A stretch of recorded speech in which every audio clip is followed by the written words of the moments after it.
Hello friends, welcome back to my gardening channel. Friends, अगर आप भी सर्दियों की सब्जियां लगाना चाह रहे हैं तो ये राइट टाइम है आप लोगों को पनीरी तैयार करने के लिए। अगस्त का मंथ एंड हो रहा है और इसी टाइम पर हम अपनी सर्दियों की सब्जियों की पनीरियां तैयार करते हैं। सबसे पहली बात जो यहाँ मैं आपको बताना चाहूँगी वो ये है कि एक तो आप अपने सीड्स को कभी ड्राई मत होने दीजिएगा जब आप सॉइल में लगा देते हैं, और दूसरा इसे आपने शेडी एरिया में रखना है। तीसरी जो ख़ास बात है वो ये है कि आप जो भी सब्ज़ी लगाएं उसकी टैगिंग ज़रूर करें, क्योंकि अक्सर सब्जियों की जो सीडलिंग्स हैं वो एक ही तरह के होते हैं। इनफैक्ट इनके बीज भी बाज़ दफ़ा एक ही तरह के होते हैं। ये अभी मैं आपको इनके दोनों के सीड्स सिखाऊंगी तो आपको काफ़ी अच्छे तरह से आइडिया हो जाएगा। तो फ्रेंड्स, अगर आप इन 3 चीज़ों का ख्याल रखें तो इसमें कोई शक नहीं है कि आप भी बहुत ही अच्छे से घर पर पनीरी तैयार कर सकते हैं। अक्सर लोग सीडलिंग ट्रे यूज़ करते हैं, लेकिन मैं यहाँ पर पॉट्स यूज़ कर रही हूँ, जिसकी सबसे बड़ी वजह यह है कि अगर सीडलिंग्स कुछ बड़े भी हो जाएं और मैं टाइम पे इनको रीपॉट ना भी कर सकूँगी तो भी ये बहुत ही अच्छी तरह से इसमें ग्रो होते रहेंगे और पानी की कमी भी नहीं होगी। इस वीडियो में मैं 3 वेजिटेबल्स लगाने जा रही हूँ। ये आप देख सकते हैं, बंद गोभी है, कॉलीफ्लावर है और ब्रिंजल है। कॉलीफ्लावर और जो बंद गोभी है इसके सीडलिंग्स तकरीबन एक ही तरह के होते हैं। इनफैक्ट ब्रोकली के भी, इन तीनों सब्जियों की क्योंकि फैमिली एक ही है तो इनके सीडलिंग्स बिल्कुल ही एक तरह के होते हैं और इनके सीड्स भी बिल्कुल मिलते जुलते से होते हैं। ये देखिए, बहुत ही छोटे छोटे से इसके सीड्स हैं और इनको हम इस तरह से स्प्रिंकल करेंगे। ये देखिए, मैंने ऑलरेडी इसमें सॉइल रेडी करके रखा हुआ है। 50% गार्डन सॉइल और 50% काउ डंग मैन्योर मैंने इसमें काफ़ी दिनों से भर के रखा हुआ था और इसकी वाटरिंग कर रही थी। इस तरह से जो इस खाद की गर्माइश होती है वो अच्छी तरह से ख़त्म हो जाती है। अब मैंने सीड्स लगाने से पहले ही इसको पानी दे लिया था और अब मैंने इसको इस तरह से इसमें सीड्स स्प्रिंकल करके इसको स्पून की, आप देखिए, बैक साइड से इस तरह से मिक्स कर दिया है। चूँकि ये बहुत ही टाइनी से सीड्स होते हैं तो हम इसे बहुत ज़्यादा डीप जो है वो नहीं लगाते। अगर आप इसको बहुत डीप लगाएंगे तो शायद ये ग्रो ना कर पाएँ, या ग्रो करें भी तो इनको काफ़ी मुश्किल का सामना हो और जर्मिनेशन रेट जो है वो आपको बहुत ही कम मिले। अब ये रहे फूल गोभी के बीज, तो आप ये देख सकते हैं, जैसा कि मैंने आपको पहले ही बताया है कि ये बिल्कुल ही एक तरह के लगते हैं।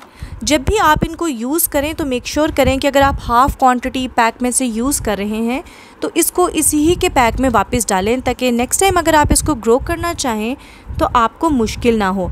अगर आप इसको पैक से बाहर निकाल देंगे तो उसके बाद आपको इसको पहचानना मुश्किल हो जाएगा। ये तीनों सब्जियां जो हैं इनकी रिक्वायरमेंट जो है न्यूट्रिशंस की काफ़ी ज़्यादा होती है और ये बड़ी भी काफ़ी हो जाती हैं, इन्हें स्पेस चाहिए होता है। एक ख़ास बात यह कि इसे आपने फुल सनलाइट में रखना है। अगर आपने इसको पार्शल सनलाइट में रखा तो आपको इसका अच्छा रिज़ल्ट नहीं मिल पाएगा। अब यहाँ पर मैं लगा रही हूँ राउंड वाले ब्रिंजल्स।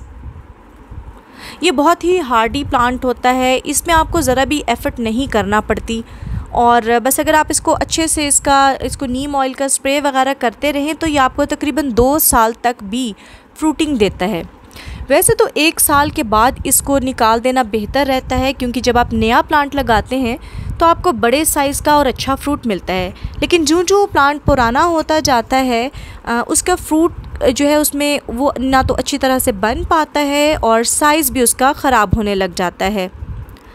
आपको याद होगा कि मैंने आप लोगों के साथ शेयर किया था कि मेरा जो ब्रिंजल प्लांट है वो 4 इयर्स ओल्ड है और खैर वो मैंने एक्सपेरिमेंट के लिए छोड़ा था कि आखिर कितनी देर तक जो है ये वेजिटेबल प्रोवाइड कर सकता है हमें। और 4th ईयर में तो बिल्कुल कोई हाल नहीं रहा था और छोटे छोटे से बैंगन आए थे। हालांकि मैं उसके ऊपर से काफ़ी बड़े बड़े साइज़ के बैंगन उतारने की यूज़ टू थी, लेकिन एक टाइम आता है जब प्लांट की लाइफ बिल्कुल डेड हो जाती है। तो चलिए अब वक्त है कि हम अपने सीड्स को टैगिंग कर दें, ताकि जब इनके सीड्स बने और हमें इन्हें शिफ्ट करना हो तो इनकी रिक्वायरमेंट के हिसाब से ही हम इनको शिफ्ट करें। यानी जो शेडी एरिया के प्लांट्स हैं उनको शेड में शिफ्ट करें, और जिनको बड़ा पॉट साइज़ चाहिए या मीडियम पॉट साइज़ चाहिए तो उसी हिसाब से हम इनको शिफ्ट करेंगे। इसलिए बहुत ही ज़रूरी है कि हमें पता हो कि हमने कौन से पॉट में कौन सी सब्ज़ी की सीडलिंग बनाई है। फ्रेंड्स, सेम इसी मेथड से मैंने कल भी कुछ वेजिटेबल्स ग्रो किए थे, तो वो भी मैं अब आप लोगों को दिखा देती हूँ। तकरीबन इसी तरह के पॉट्स मैंने उसके लिए भी रेडी किए हैं, और इन सब पॉट्स को मैंने शेडी एरिया में रखा हुआ है। ये आप देख सकते हैं लेटस लगाई है मैंने, और इस वाले पॉट में ब्रोकली लगाई है, और यहाँ पर जो है लॉन्ग वाले ब्रिंजल लगाए हुए हैं, और ये रहे एंड वाले पॉट में जहाँ पर मैंने टमाटोज़ लगाए हैं। खैर तब मैंने टैगिंग नहीं की थी, इसलिए मैंने उसे वैसे ही लगा दिया था। अब ये देखिए, ये रही सीडलिंग ट्रे। मैंने ये सीडलिंग ट्रे इस दफ़ा ऑर्डर की थी, लेकिन इसके साथ जो एक नीचे ट्रे आता है वो देना भूल गए थे। ये आप देखिए नीचे से इसके बहुत बड़े होल्स होते हैं, और जब हम सीडलिंग ट्रे के नीचे एक दूसरा ट्रे रखते हैं तो हम उस ट्रे में पानी फिल करते हैं, तो आराम से जो आपके सीडलिंग्स हैं वो इसमें से पानी सक करते हैं। अब आप देख सकते हैं कि इसके जो ये एक सेल है वो बहुत ही छोटा सा है। जब हम इसमें हमारा सीडलिंग बनना शुरू हो जाता है तो उसको फ़ौरन फिर 1 से 2 हफ़्ते बाद जो है ज़रूरत पड़ती है। जब पौधा निकल आता है तो 1 से 2 हफ़्ते बाद हमें उसे शिफ्ट करना होता है, और अगर लेट हो जाए तो फिर यहाँ पर रूट बाउंड हो जाती हैं और काफ़ी प्रॉब्लम हो जाता है। इसलिए मैंने इसमें लगाने की बजाय गमलों में लगाया कि अगर मैं टाइमली उसे ना भी ट्रांसप्लांट कर सकूँ तो वो बहुत ही अच्छे से उसमें बढ़ते रहेंगे। फ्रेंड्स, आई होप आपको आज की वीडियो अच्छी लगी होगी। अगर वीडियो अच्छी लगी हो तो कमेंट करके ज़रूर बताइएगा, और अगर आप मेरे चैनल पर पहली दफ़ा हैं तो चैनल को सब्सक्राइब करना बिल्कुल मत भूलिएगा। मिलते हैं नेक्स्ट वीडियो में। Till then, happy gardening.